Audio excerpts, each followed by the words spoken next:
Revelation chapter 1, starting in verse 1. The revelation of Jesus Christ, which God gave him to show his servants what must soon take place. He made it known by sending his angel to his servant John, who testifies to everything he saw, that is, the word of God and the testimony of Jesus Christ. Blessed is the one who reads the words of this prophecy, and blessed are those who hear it and take to heart what is written in it, because the time is near. John, to the 7 churches in the province of Asia. Grace and peace to you from him who is and who was and who is to come, and from the 7 spirits before his throne, and from Jesus Christ, who is the faithful witness, the firstborn from the dead, and the ruler of the kings of the earth. To him who loves us and has freed us from our sins by his blood, and has made us to be a kingdom and priests to serve his God and Father. To him be glory and power forever and ever. Amen. Look, he is coming with the clouds, and every eye will see him, even those who pierced him. And all the peoples of the earth will mourn because of him. So shall it be. Amen. I am the Alpha and the Omega, says the Lord God, who is and who was and who is to come, the Almighty. I, John, your brother and companion in the suffering and kingdom and patient endurance that are ours in Jesus, was on the island of Patmos because of the word of God and the testimony of Jesus. On the Lord's day I was in the Spirit, and I heard behind me a loud voice like a trumpet, which said, "Write on a scroll what you see and send it to the 7 churches. To Ephesus, to Smyrna and Pergamum, Thyatira, Sardis, Philadelphia, and Laodicea." I turned round to see the voice that was speaking to me. And when I turned, I saw 7 golden lampstands. And among the lampstands was someone like a son of man, dressed in a robe reaching down to his feet with a golden sash around his chest. His head and hair were white like wool, as white as snow, and his eyes were like blazing fire.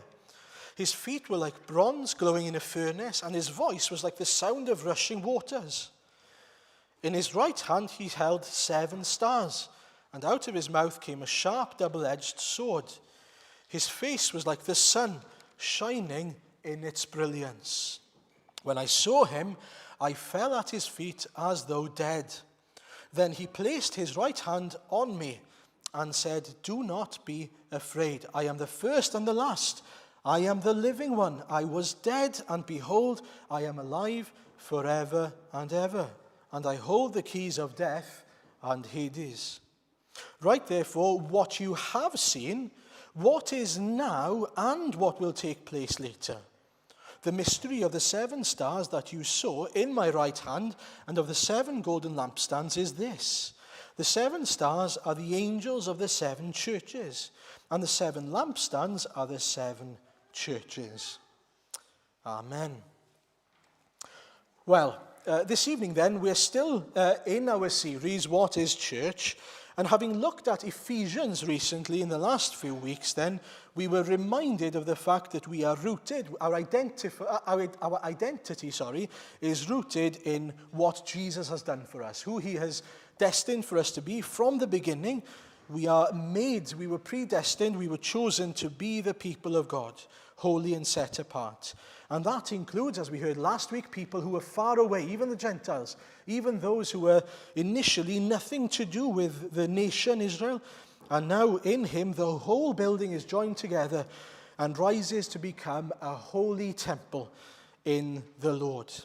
And he says, in him, you too are being built up. So that's what the Lord is doing now, building us up to be a dwelling place in which God lives by his Spirit. That's Ephesians 2:21, I think. Now keep that in the back of your minds as we move on this evening to Revelation. And don't panic, we're not going to go through every chapter of Revelation.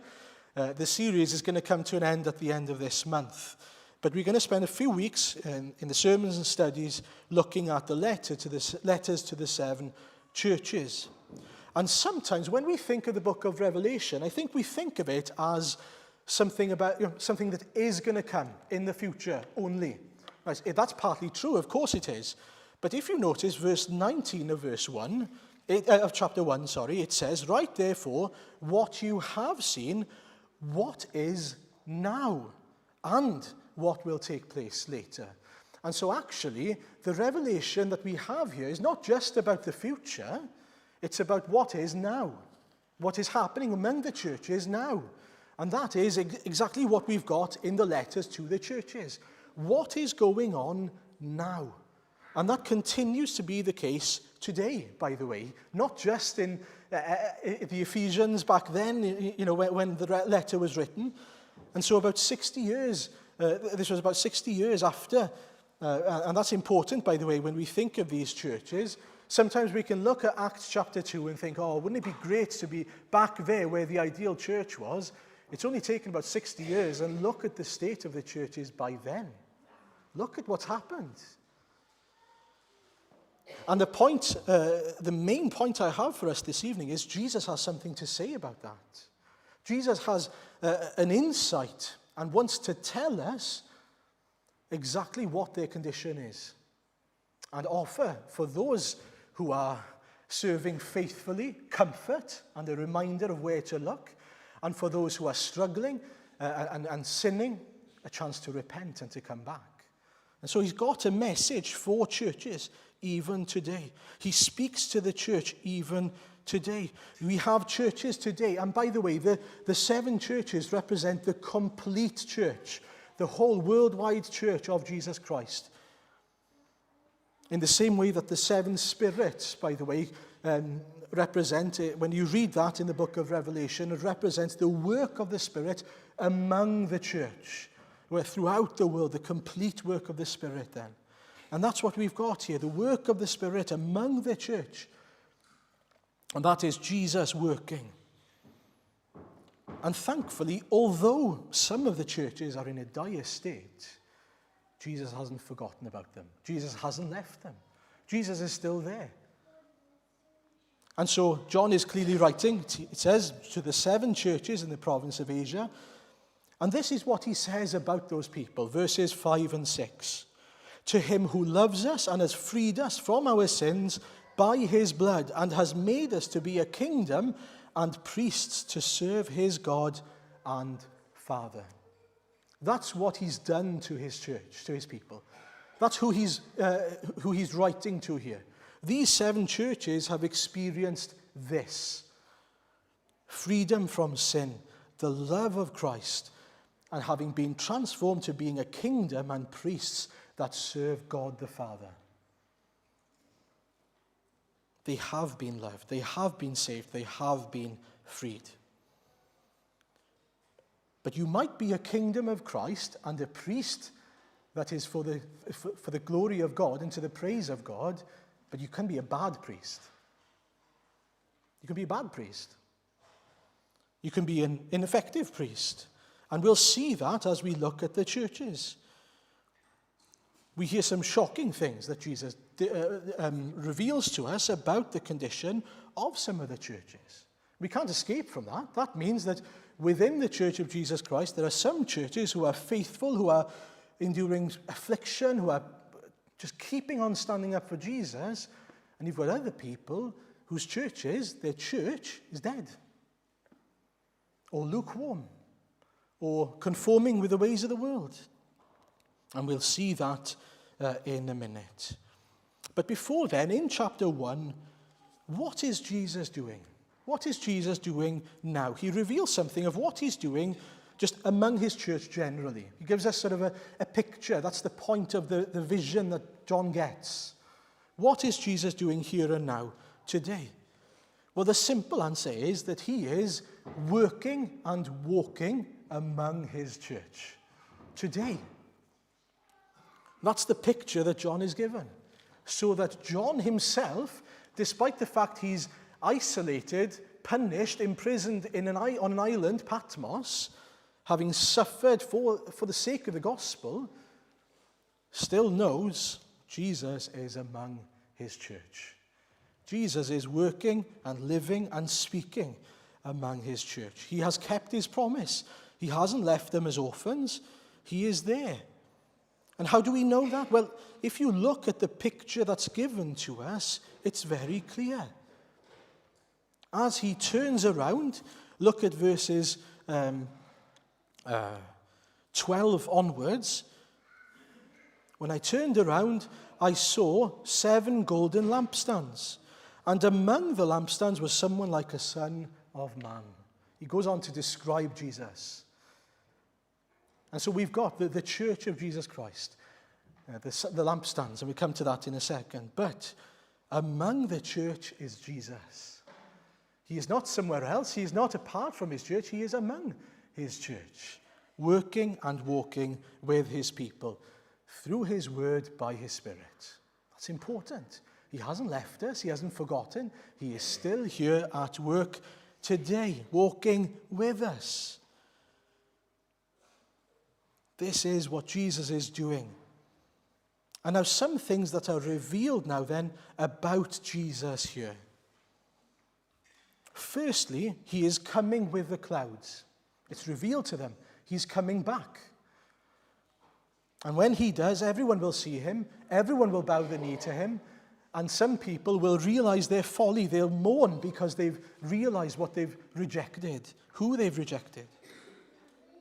Secondly, Jesus' voice is clear. It's like a trumpet. It's unmistakably Jesus. You may have experienced that. I don't know if you remember that point where you used to come to church and you used to sit there and listen to a man speaking, but all of a sudden, once you become a believer, this is God speaking to you. This is Christ himself revealing himself to you. Thirdly, the most beautiful thing here is the fact that Jesus is among the lampstands. Now, what does it mean? Why does he call us lampstands? Have you ever thought about that? Interesting, they're golden, which means they are valuable. They are precious. But at the same time, they are not the light in themselves, are they? They are there to uphold the light of the glory of Jesus. That's their job. That's the point of a lampstand. A stand so that the lamp goes on it. It's in the name, really, isn't it? A lampstand. What's the point of that then? Well, the church is not there to be glorious in and of themselves. It is there to exalt, to uphold the glory of Jesus, so that people can look at Jesus and see Jesus for who he is in all his glory.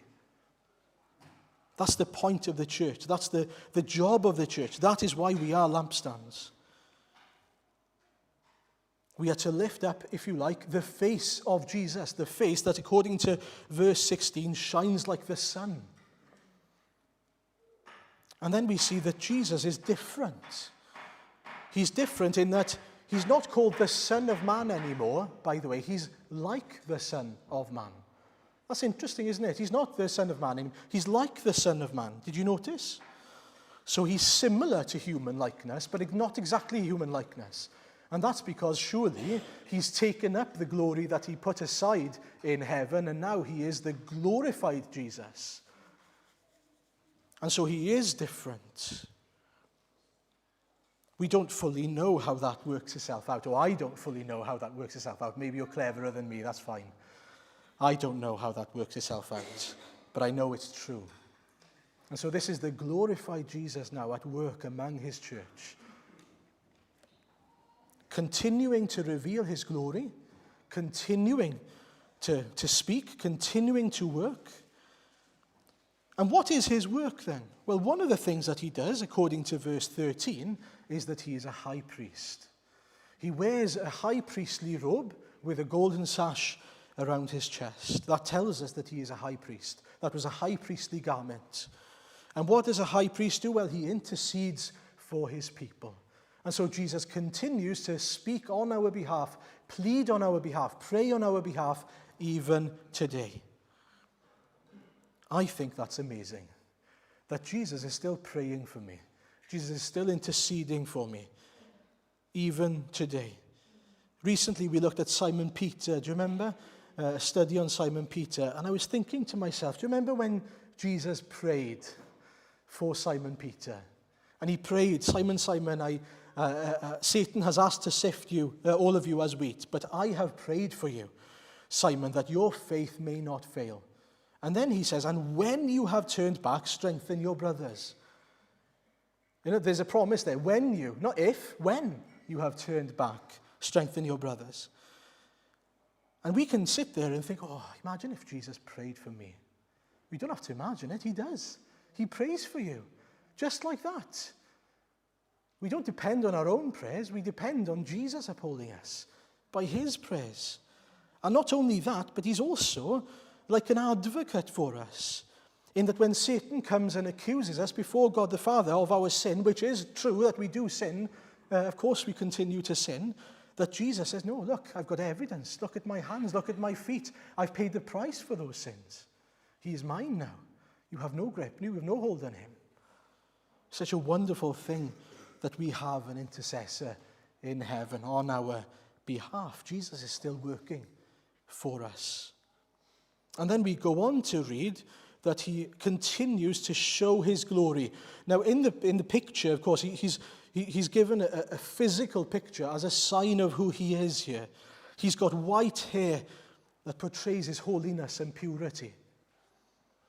That his eyes are like fire that can bring about purification or destruction. That his bronze feet are a symbol of his ability to stamp out sin from inside the church, by the way. More than anything, he can stamp out sin anyway, of course. His voice is like rushing waters, powerful. Have you ever tried swimming against the tide when you've got rushing waters? It's almost impossible. You'll get taken away with it. And living, the waters are living, of course. His mouth is like a sword. Again, not so much here to pierce into the soul of the believer, but to defend the church. And we'll see that later on in our series.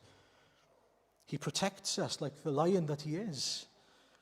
And it reminds us then of who Jesus is here. He should be, and he is being revealed as the pure, powerful, almighty God that he is. The one that destroys, the one that purifies, the one that speaks life into people, the one that defends his church. Jesus is not, like a parent who drops you off at your friend's house and leaves you there and forgets about you until they have to pick you up. And hopefully, if they're not like my dad, they'll remember to pick you up as well. When I was a child, my father would often just forget what he was doing. He was engrossed probably in preparing a sermon, and I'd often be there about half an hour after everyone else, waiting for someone to turn up.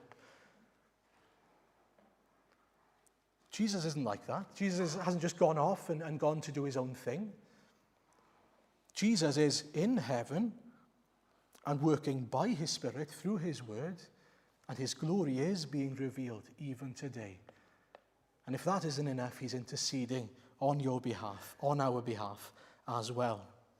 Now, as John sees this revelation of who Jesus is, what happens to him? Well, he just can't take it in. He falls to his feet as though he's dead. It's as if he faints on his feet. Why? Because such is the glory of Jesus, when he realizes just how glorious he is.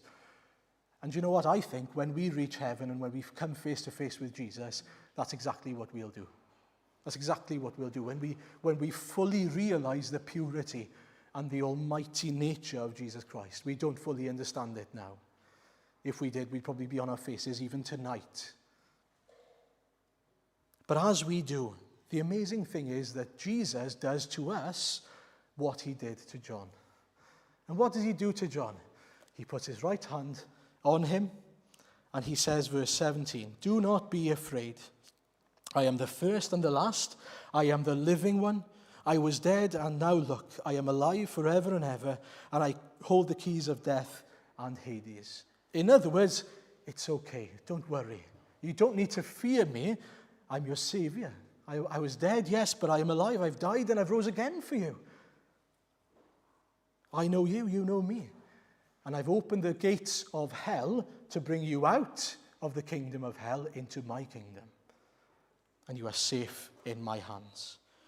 And so the assurance we have tonight is that those who belong to Jesus are completely safe, assured, comforted by the fact that Jesus has saved us.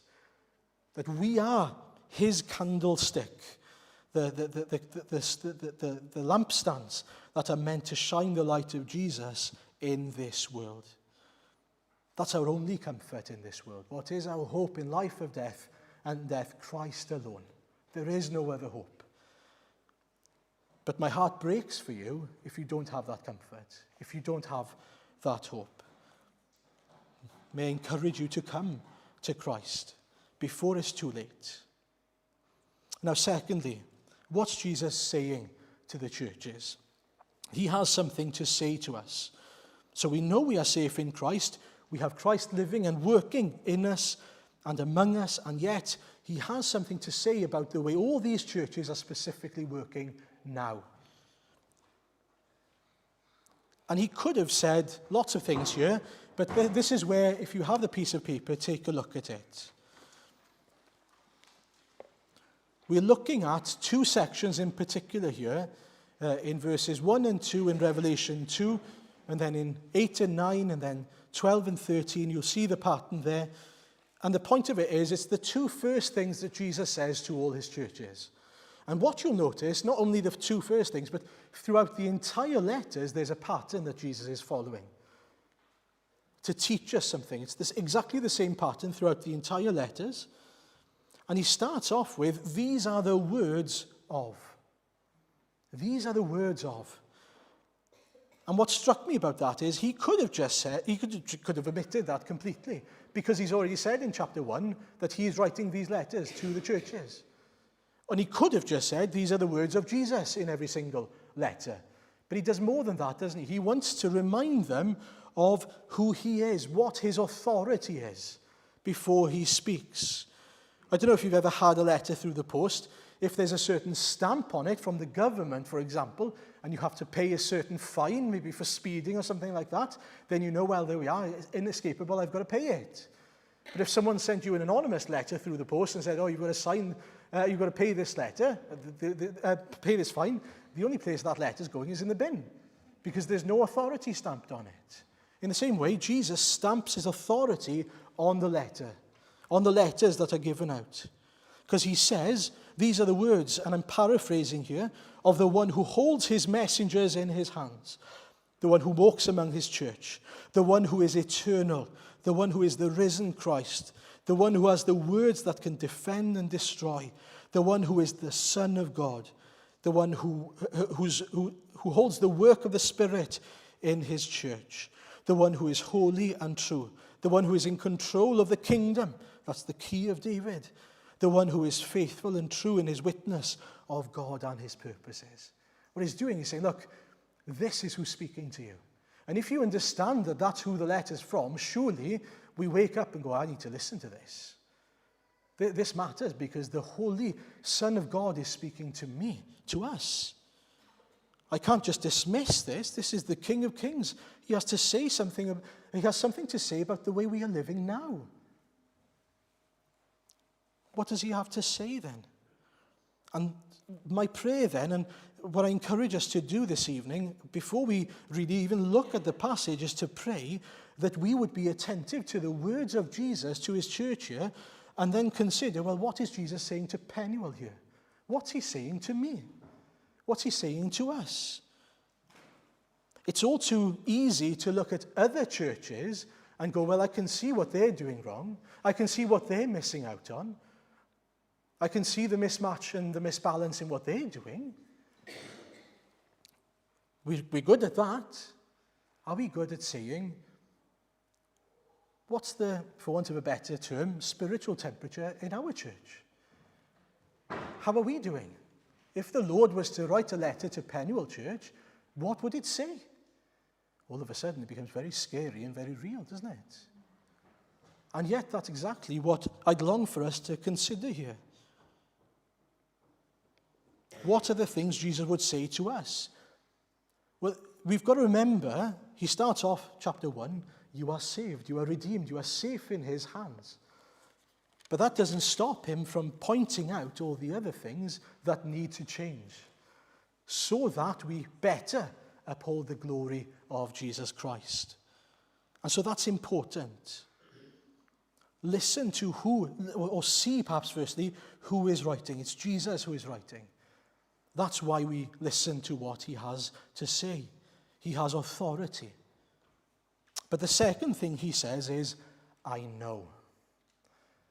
I don't know if you've ever had that experience when someone comes up to you and just says, I know. It's quite a scary thing. I've had it happen to me a couple of times. I know. Now, sometimes that I know can be incredibly scary. Other times it can be incredibly comforting and encouraging when you hear an I know. And Jesus makes it known in all circumstances, wherever our church is at, he knows all things. And so there are things that are wonderful about the I know, because when things are difficult and hard, and you feel like giving up, you feel hard-pressed on each side, Jesus says, I know. I know how you feel. He knows what it's like to be faithful in a dark world, in a sinful world. He knows, he understands. He can sympathize with us. And just like that, he does to the church in Smyrna, you'll notice, who are afflicted and living in poverty. And when he does that, he doesn't simply say, I know. What he does is he brings comfort. I know that you feel afflicted and that you are afflicted and that you're in poverty, and yet do not lose sight of the fact that you're rich. Do not lose sight that although in worldly terms you are struggling and things are hard for you now, in my sight, spiritually speaking, eternally speaking, you are rich. You've got everything you could possibly need or ask for in Jesus Christ. And so when life is tough and we feel poor and afflicted, Jesus comes to us and says, I know how you feel. I know that you're going through a tough time, but remember, you're rich. You're rich in the things of God. And then look at Pergamum. How does he deal with the people of Pergamum? He knows that they've held firm in a place where Satan reigns, where Satan has his throne, he says. In other words, this place is described as Satan is the god of this world, and so you could argue he has his throne throughout, but there are certain places, it seems, where Satan is really having a field day, and Pergamum is one of them. And when that happens, Jesus says, I know that you're particularly going through the mill. There are places today where people, Christians, face such harder times than we do as believers. You know that. Just take a look at the book that we go through in the prayer meeting, and you'll know that some Christians are really facing serious trials for their faith. And yet Jesus says to them and to us, I know what you're going through. I know what it's like to have Satan come up against you. But you're remaining true to Jesus. Keep on remaining, standing firm. And then Thyatira, he looks at the church and he delights in their love and their faith and their service and perseverance. This is what Jesus delights in. He's making a point there, surely, that love and faith does lead to service and perseverance, by the way. But they're growing as believers. One important point there is that he makes is that they're doing more and more in the name of Jesus. That they're growing not only in their love and affection for Christ, but in their actions as well. It's matched in their actions. The more they know of Christ, the more they do for Christ. And Jesus is like a father here, looking at his children and seeing how his character has rubbed off on his kids, and how they are growing in likeness of him. He knows. And then Ephesus. Now, people in Ephesus were facing a different challenge. Theologically, people were teaching false things. And so they were having to do hard things like saying to someone, what you're teaching is not right, not truth. You have to leave our assembly. And yet, what does Jesus say? I know that you've had to go through this hard time where you've had to effectively sift the church and say to people, you can't be here teaching these things. That's hard to do. It's not easy. And he says, I see the work you've done. And the same is the case today, that the Lord knows our situation. And we might be in a place, and more will likely be the case, where we have to uphold our doctrine and uphold our convictions, because there's more and more pressure to compromise and conform with the ways of the world. what will we do? We have to remain firm. We were reminded in the prayer meeting that friendship with the world means enmity with God or against God. Whose side do you want to be on?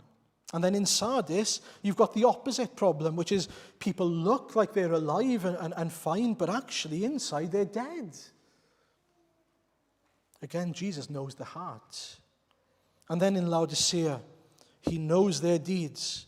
And what he's saying here is that he sees the heart and he knows. He knows their deeds. And by the way, it's interesting there that he doesn't go on, you'll notice, he goes on later on to say that they are lukewarm towards the Lord and to the life of the church. But it's their deeds that the Lord looks at and that reflect something of their heart. We can't sort of separate both. You can't say that our deeds have nothing to do with our hearts. Now that's a challenge for us, for me. Our deeds say something about our hearts. Think about that. He's looking at their deeds and he says, you are lukewarm towards me, towards the church. And he wants them to pick a lane, oh, that you are either hot or cold. It would be even better to be like that. And you know, it's easy to be lukewarm in a place like Wales in particular, where we are not forced to either stand up for Jesus or to say, no, I'm not a believer. Finally, Philadelphia. To the church, he says, I know your deeds. I know you're tired, that you don't have much strength left after facing so many trials. They've been through the mill.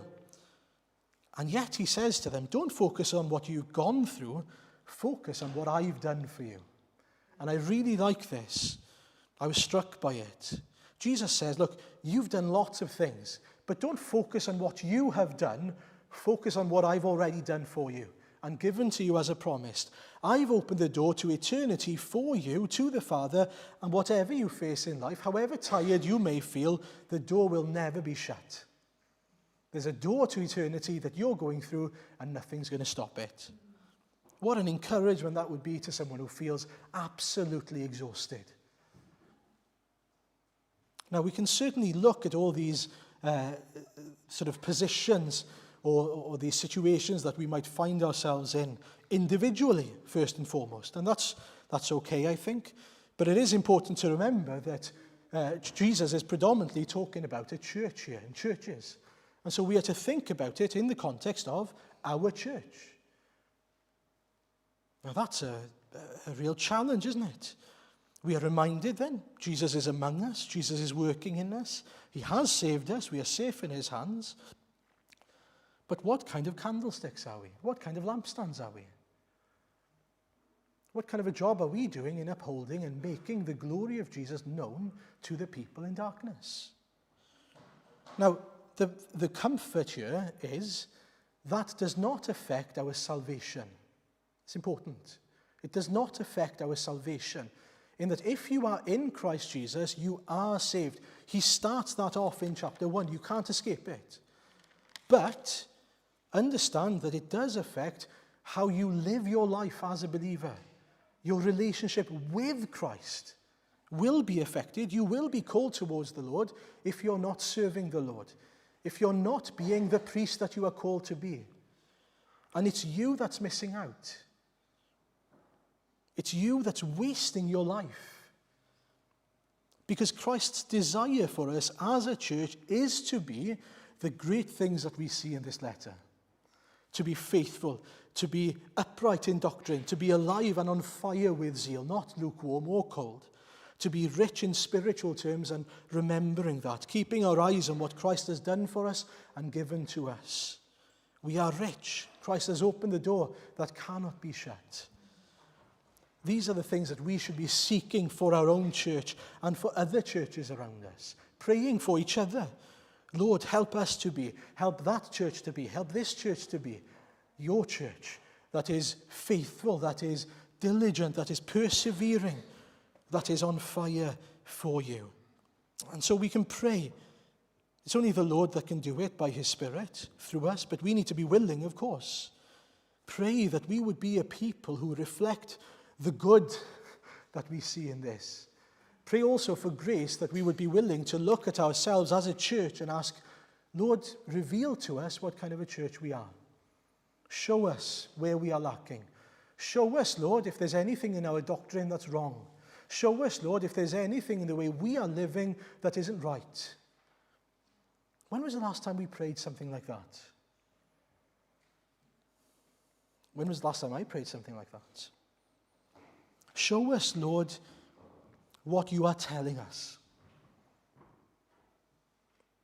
Because he longs for us to be a kingdom and priests who bring our sacrifices to the Father day by day, as a church.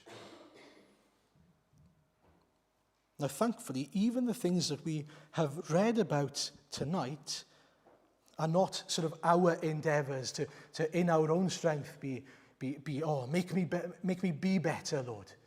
No, it's help me to die to self and to receive your Spirit's help to live for you as your church. To die to self and let the Lord do his work in us. I can't do it. I can't be faithful without the Lord giving me faith. And so we can pray. We can ask the Lord to help us to walk so that we become a people who reflect and who show clearly his grace in a place that is so dark, such as Carmarthen.